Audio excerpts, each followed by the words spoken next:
Presos acusados de matar a vereadora Marielle Franco e motorista dela, Anderson Gomes, no Rio de Janeiro. Ambulância fake com mercadorias sem nota é apreendida em barreira fiscal no sul do estado. Câmeras de segurança flagram tentativa de assalto em residência de Campos. E novo terminal do aeroporto de Macaé é inaugurado. O espaço tem capacidade para receber mais de 2 milhões de passageiros por ano. 12 de março, terça-feira, começa agora o seu SBT Cidade.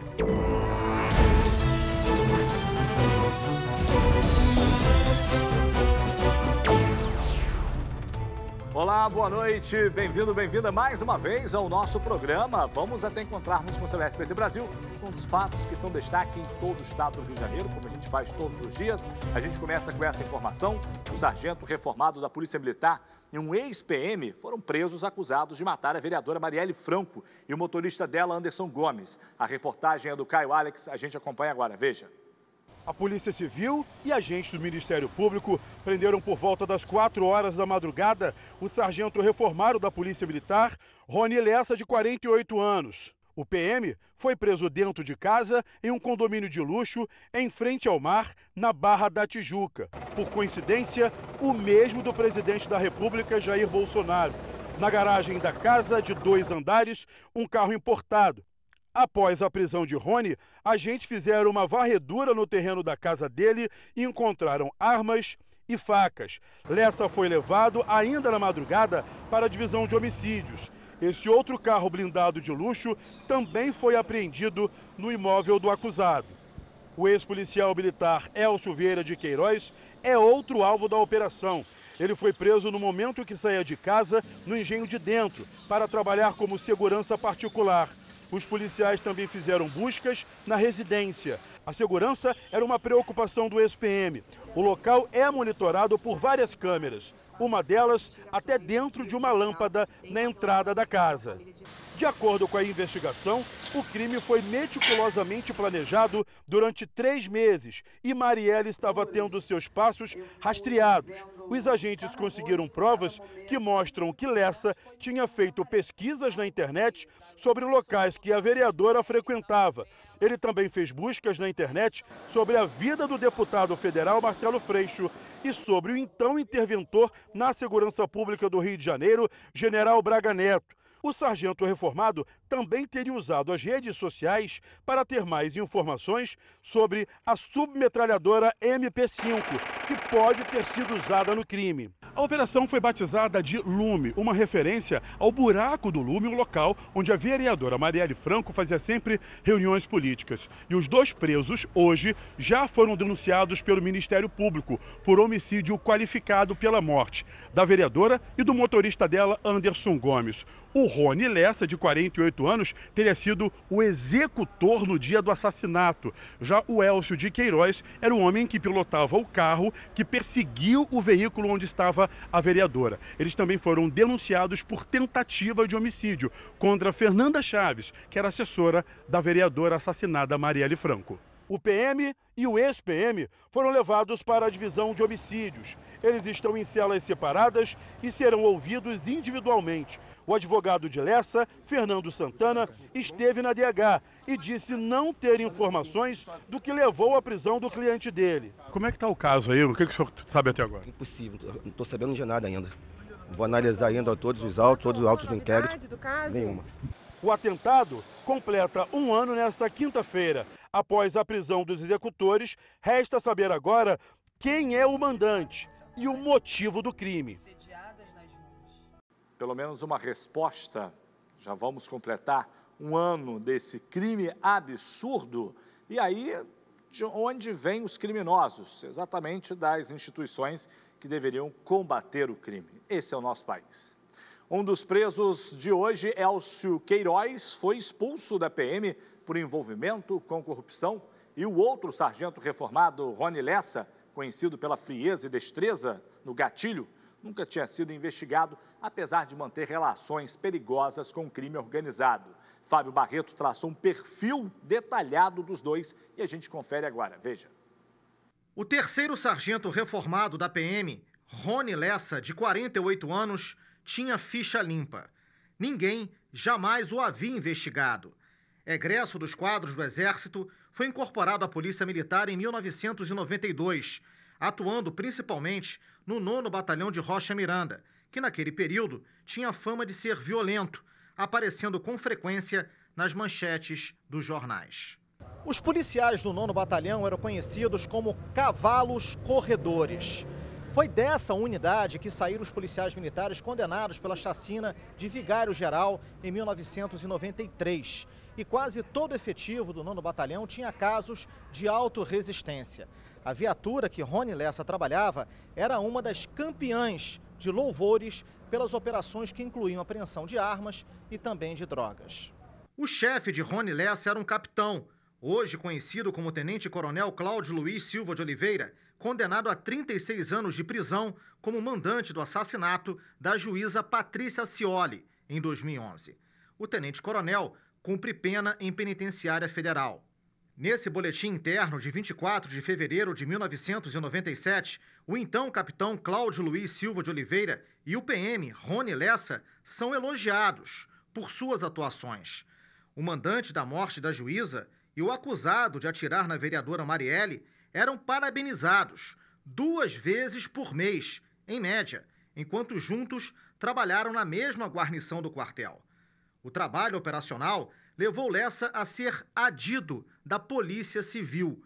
Foi trabalhar na extinta Delegacia de Repressão a Armas e Explosivos, com a mesma função que hoje tem a Desarme, que combate o tráfico de armas. Mas, em 2009, a vida do 3º sargento começou a mudar. Ele foi vítima de um atentado em Bento Ribeiro, na Zona Norte, quando uma bomba explodiu dentro da Toyota Hilux blindada, que ele dirigia. O ex-sargento escapou da morte, mas perdeu uma das pernas, sendo obrigado, desde então, a usar uma prótese. Com a sua reforma por invalidez, Lessa foi recrutado pelo contraventor Rogério Andrade, que o colocou como segurança e homem de confiança da organização criminosa. Mas tudo acabou em abril de 2010. A explosão de uma bomba no carro do bicheiro não apenas matou o filho de Rogério, Diogo Andrade, de 17 anos, como exterminou a credibilidade junto ao chefe, que acusou Lessa de não conseguir proteger a família. Mas o histórico de Lessa continuou de pé. O PM guardava no seu passado homenagens que foram feitas até fora do quartel, como esta. Homenageado na Assembleia Legislativa com uma moção de congratulações, aplausos e louvor. A solicitação datada em 23 de novembro de 1998 foi feita pelo ex-deputado Pedro Fernandes, avô do atual secretário de Educação do Estado. Pedro disse na época que Rony Lessa é digno com suas posturas, atitudes e desempenho profissional, constituindo-se em brilhante exemplo àqueles com quem convive e com aqueles que passam a conhecê-lo. O deputado assinou a proposta de louvor, dizendo-se honrado pela proposta de homenagem. Mas essa face aparente de ficha limpa começou a ser desmascarada no dia 27 de abril, mês seguinte aos homicídios de Marielle e Anderson. Lessa e um amigo bombeiro foram baleados no quebra-mar, na Barra da Tijuca, na Zona Oeste. Um homem de motocicleta teria abordado o carro onde eles estavam. Os dois reagiram e atingiram a tiros o criminoso, que fugiu. O caso chamou a atenção da polícia, mas para fora dos bastidores dessa investigação, ele foi tratado apenas como uma tentativa de assalto. Além de morar no mesmo condomínio do presidente Jair Bolsonaro, Rony Lessa é proprietário deste carro apreendido, um veículo de luxo modelo Infiniti, blindado, que custa em média R$120 mil. Lessa tem 124 multas registradas, 93 delas por excesso de velocidade. As multas não foram pagas. O outro preso na operação envolvendo as mortes de Marielle e Anderson é Elcio Vieira de Queiroz, que trabalhou no 16º Batalhão de Polícia Militar de Olaria. Ele tem uma foto ao lado do atual presidente Jair Bolsonaro. Segundo a polícia, era Elcio que estava dirigindo o carro usado no atentado contra Marielle e Anderson. Lessa, acusado de atirar, estava no banco de trás. Elcio foi expulso da PM em 2016 por fazer segurança ilegal em casas de jogos de azar. Ele foi um dos denunciados na Operação Guilhotina, deflagrada em fevereiro de 2011 pela Polícia Federal.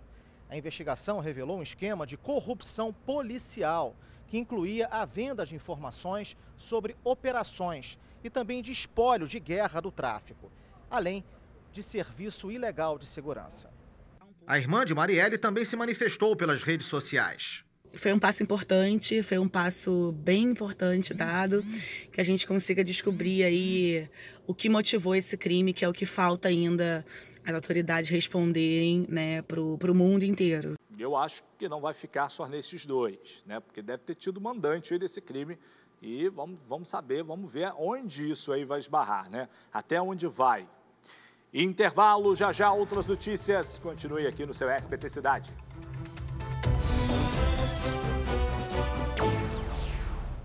Voltamos no intervalo e Macaé inaugurou hoje as obras de modernização do aeroporto da cidade. O secretário nacional de aviação e a presidente da Infraero participaram da solenidade. A gente acompanha agora, veja só. A inauguração do novo terminal de passageiros do aeroporto de Macaé aconteceu hoje de manhã. Segundo o secretário nacional de aviação civil, o espaço recebeu cerca de 90 milhões em investimentos. Mais de 70% do valor foi investido nas obras do terminal de passageiros e o restante foi destinado às obras de recuperação da pista de pousos e decolagens e taxiways.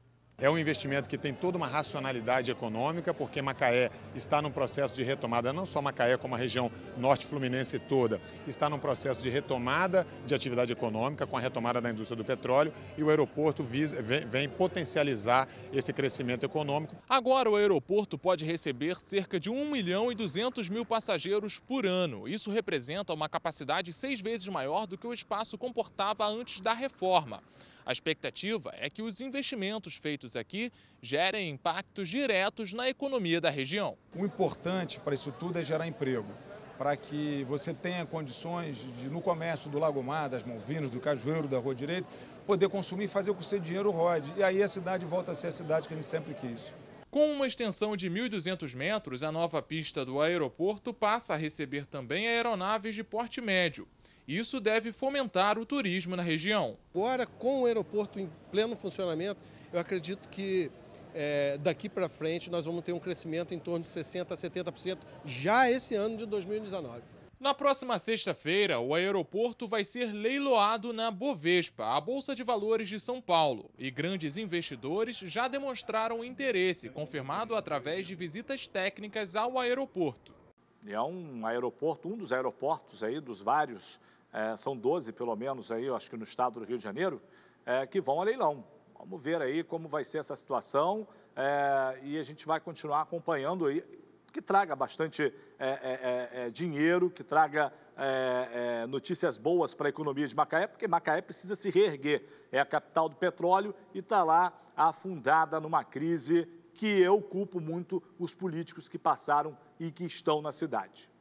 Uma operação do Ministério Público do Rio de Janeiro e da Corregedoria da Polícia Militar prendeu hoje em Cabo Frio 5 policiais militares acusados de tortura física, psicológica e sequestro. Esses crimes são referentes ao ano de 2014, quando os agentes teriam constrangido os suspeitos de terem roubado 4 milhões de reais de uma transportadora de valores na Via Lagos, na altura de São Pedro da Aldeia. A operação Alibaba 2 teve aí o objetivo de cumprir mandados de prisão preventiva contra 9 agentes, além do afastamento da função de outro denunciado que também pertence a essa corporação. De acordo com o comandante do 25º Batalhão da Polícia Militar, lá da região, o Roberto Dantas, os 5 policiais presos já foram encaminhados para o presídio Vieira Ferreira Neto, que fica em Niterói. Quase 300 cartões de gratuidade em ônibus foram cancelados por fraude este ano em Nova Friburgo. Vamos à redação, então, com a Tassiana Ferrante, saber mais detalhes dessa história. Tassi, boa noite a você. A fraude estava rolando à torto e à direito lá na cidade, é isso? Boa noite, Salutiel. Boa noite a todos. Estava assim, Salu. As principais irregularidades flagradas foram pelo uso de cartões por terceiros, venda de cartões e o uso excessivo do mesmo. segundo um levantamento feito pela empresa de transporte coletivo de Nova Friburgo. Para se ter uma ideia, os dados mostram que há casos do mesmo cartão de gratuidade ter sido usado 50 vezes no mesmo dia. No ano passado, foram identificadas 2.500 fraudes na cidade, o que gerou um prejuízo de R$ 1,5 milhão de reais. O diretor da empresa, Paulo Valente, ressaltou que o valor da gratuidade é pago pelos passageiros que não têm o benefício. Diante disso, a Comissão de Serviços Concedidos da Câmara de Vereadores da cidade disse que está estudando formas de combater essa prática. Salu. 300 cartões somente este ano, estamos no início do ano, em março. Pensa bem, hein? Tudo em fraude. Valeu, Tassi. Divide a tela. A gente vai à redação do Litoral agora falar com Lucas Madureira, porque em Campos dos Goitacazes, câmeras de segurança de uma residência registraram uma tentativa de assalto no último domingo. Não é isso, Lucas? Boa noite a você. Conta pra gente tudo o que aconteceu por lá. Mostra as imagens que você tem aí. Boa noite, Salutiel. Boa noite a todos. Olha, as imagens mostram toda a ação. Veja, o motoboy conversa com um morador no portão de uma residência no momento em que um bandido se aproxima e rende os dois. O motoboy corre para dentro da residência, o bandido faz ameaças contra o morador, aponta a arma para ele. O portão acaba fechando. A vítima abre o portão novamente e o bandido foge com a moto. O caso aconteceu no Parque São Caetano, em Campos dos Goitacazes. Segundo a Polícia Militar, a moto foi recuperada ontem, mas o suspeito continua foragido, Salutiel. Volto com você. O cara tentou agir ali, né? Acabou fugindo, foi uma tentativa de assalto, mas pensa bem, a sensação de insegurança do cidadão fluminense. Olha que crítica, olha que absurdo. Valeu, Lucas, obrigado aí pelas informações. Uma operação das polícias civil e militar resultou na prisão de 4 suspeitos de envolvimento no assassinato de Paulo Eduardo Micael, de 37 anos. Esse crime aconteceu no dia 31 de janeiro, na rua Henrique Paixão, no Floresta, na cidade de Petrópolis. Os homens foram presos na manhã do último domingo, na Estrada da Saudade, no Bela Vista e na localidade onde ocorreu o crime. Paulo Eduardo foi degolado, teve o corpo escondido em uma região de mata. Ele foi encontrado por policiais militares após uma denúncia anônima. Os 4 suspeitos foram encaminhados para a delegacia e depois transferidos para um presídio na capital fluminense. Agentes da Operação Barreira Fiscal do posto de Levi Gasparian apreenderam uma grande carga de mercadorias sem nota fiscal durante uma operação realizada na noite de ontem. E você sabe onde estava essa carga? Numa ambulância fake, que era utilizada para fazer o transporte. Roda aí. Parecia uma ambulância, mas na verdade era um veículo de carga disfarçado para transportar mercadorias sem nota fiscal. O veículo foi interceptado na noite desta segunda-feira, no quilômetro 6 da BR-040, na Barreira Fiscal, em Comendador Levi Gasparian. No interior, os agentes encontraram 600 litros de bebidas, 150 quilos de alimentos e 150 litros de material de limpeza. A carga vinha de Juiz de Fora, em Minas Gerais, e seria descarregada em 3 rios. Desde 2010, a Operação Barreira Fiscal atua nos principais acessos ao estado do Rio. Nesses 9 anos, foram mais de 21 mil registros. O objetivo é evitar justamente a entrada de mercadorias sem nota fiscal. Na falsa ambulância estavam um motorista e um ajudante. Eles não foram presos, mas o motorista foi autuado por conduzir mercadoria sem nota fiscal. O veículo estava ainda com a documentação atrasada. O negócio está feio, você não pode confiar nem em ambulância. Você vê uma ambulância passando, você pensa que está socorrendo um paciente ou indo a caminho de um socorro, está lá abarrotada de mercadoria roubada. Ou mercadoria sem nota fiscal, que foi esse caso aí. Olha só. Uma operação da Polícia Civil contra o tráfico de drogas cumpriu 8 mandados de prisão em Rio Bonito. Na ação foi apreendida uma arma e também uma moto roubada. A gente vê agora. A operação foi na comunidade BNH em Rio Bonito. Segundo a Polícia Civil, o local estava sendo dominado por integrantes de uma facção criminosa. Através de informações passadas para o WhatsApp da delegacia, nós começamos a colher os elementos que confirmaram as informações passadas pelos moradores, fizemos uma rápida investigação, conseguimos identificar todo o grupo que atua na região do BNH e logo nós representamos pela prisão dos oito elementos. Pelo menos 8 mandados de prisão por associação ao tráfico de drogas foram expedidos pela Justiça. Um dos alvos da operação já estava na cadeia. As investigações começaram há cerca de 2 semanas, através de denúncias anônimas. Dos 7 presos hoje em cumprimento aos mandados de prisão, 2 deles também vão responder por receptação e porte ilegal de arma. Com os acusados, os agentes encontraram um revólver calibre 38 com munições e uma moto roubada. Inclusive, estamos tentando identificar outros potenciais elementos que também atuam naquela região. Nós conseguimos prender 8, mas não é impossível que haja outros marginais envolvidos. E novo inquérito foi instaurado até para poder apurar a sucessão do tráfico de droga, que muito possivelmente vai ocorrer. O interior não é mais o mesmo, né? Não é mais o mesmo. Está aí, ainda bem que a polícia trabalhou, a justiça também tem feito sua parte. A gente espera que com essas prisões o crime seja reduzido, porque a gente precisa de punição para que outros crimes não aconteçam. É intervalo, então já outras notícias, você siga com a gente.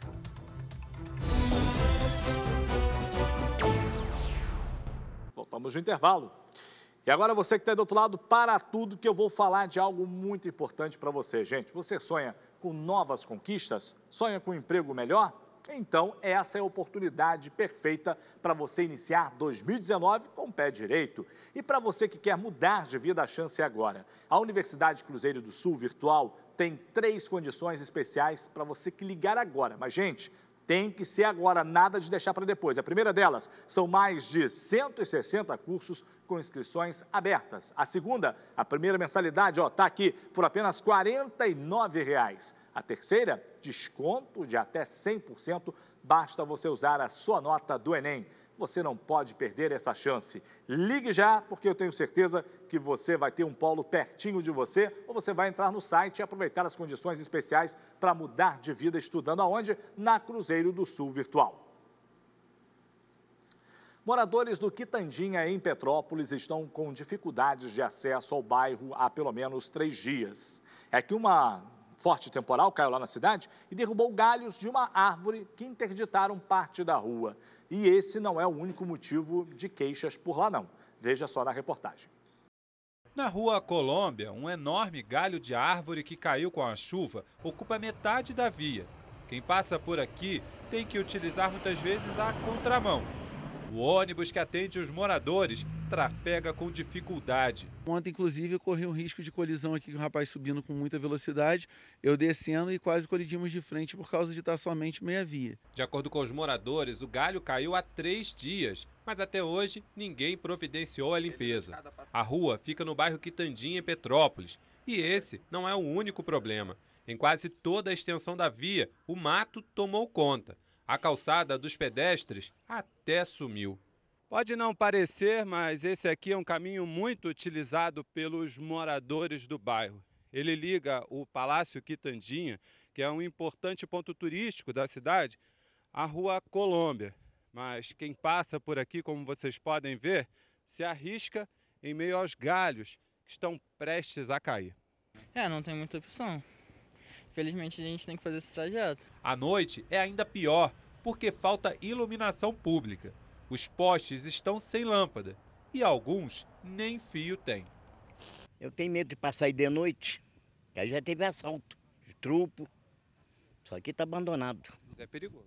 É claro que é perigoso. Até com luz é perigoso, tira no escuro. Olha, 3 dias já do temporal, a árvore ainda está lá causando transtornos. A Condep informou que vai enviar uma equipe ao local para fazer a remoção da árvore e que o serviço de capina já está no cronograma da companhia. Quanto às demais árvores, uma equipe técnica da Secretaria de Meio Ambiente vai lá até a Rua Colômbia para avaliar a situação das mesmas. Vamos esperar. Como a gente já mostrou aqui no SBT Cidade, há muitos casos suspeitos de chikungunya em Petrópolis, na região serrana. Pelo menos 18 deles foram confirmados. Diante, então, desse cenário, a Prefeitura vai realizar na próxima sexta-feira o dia D de combate à chikungunya, dengue, zika. Vamos voltar à redação com a Tassiana Ferrante. Tassi, que horas vai começar essa ação e onde ela vai ser realizada aí na cidade?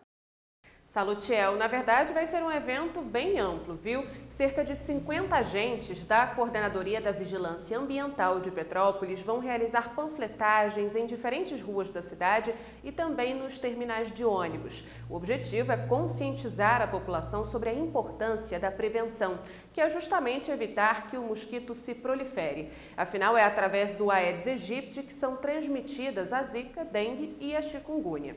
Além disso, vai ser feita uma atuação direta nos bairros onde houve maior registro dos casos suspeitos dessas doenças, como o Meio da Serra, Vila Rica e Madame Machado. Segundo a Prefeitura, esse ano já foram contabilizados 28 registros de chikungunya na cidade, contra apenas 6 casos em 2018. Ainda de acordo com o município, pelo menos 5 casos de dengue foram confirmados este ano em Petrópolis e nenhum de zika foi reportado até o momento. Salu. É o dia D, gente. É hora de se conscientizar e vamos ajudar as autoridades a combater esse mosquito aí que traz tantas mortes, tantos problemas para a gente. Obrigado, Tassi, pelas informações. E hoje tem filme? Tem filmaço de comédia inédito no Cine Espetacular.